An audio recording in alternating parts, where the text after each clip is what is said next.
focus on your quote-unquote spirituality, because you didn't need to. We lived with source.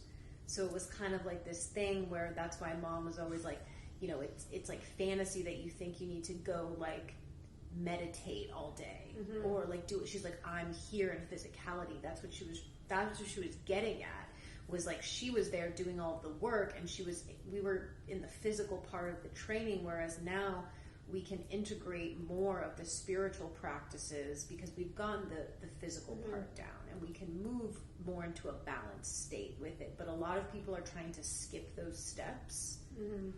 And so I feel it's like important for people to realize like you can't skip steps.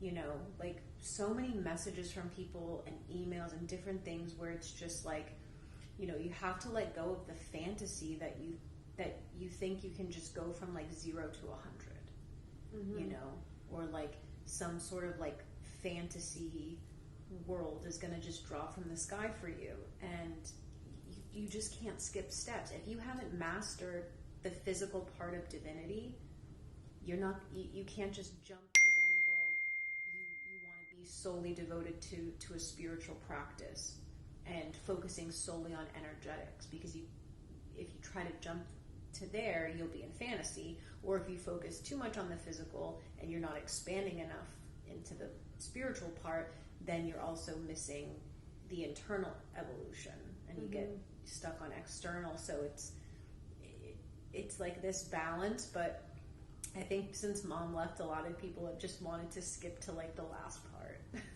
they want to jump to Z.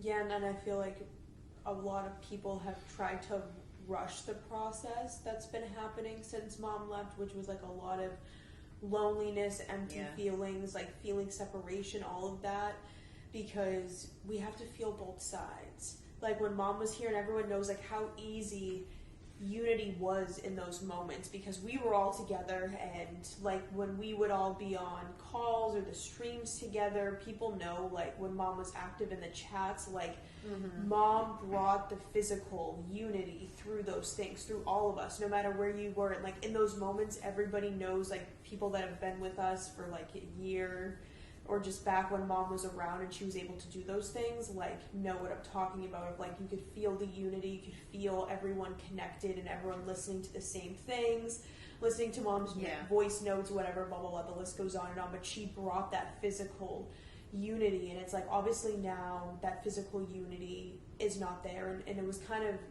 gonna be this big shock for everybody, because you can see just with the team alone how many like different fractions we broke off into through all of this experience. And it's like just the fact that the team alone is not all together, because we're all on different levels of consciousness, and that's really what it is like each group of us that's together is in a different place consciously, and it has different tests and triggers, and it's a lot.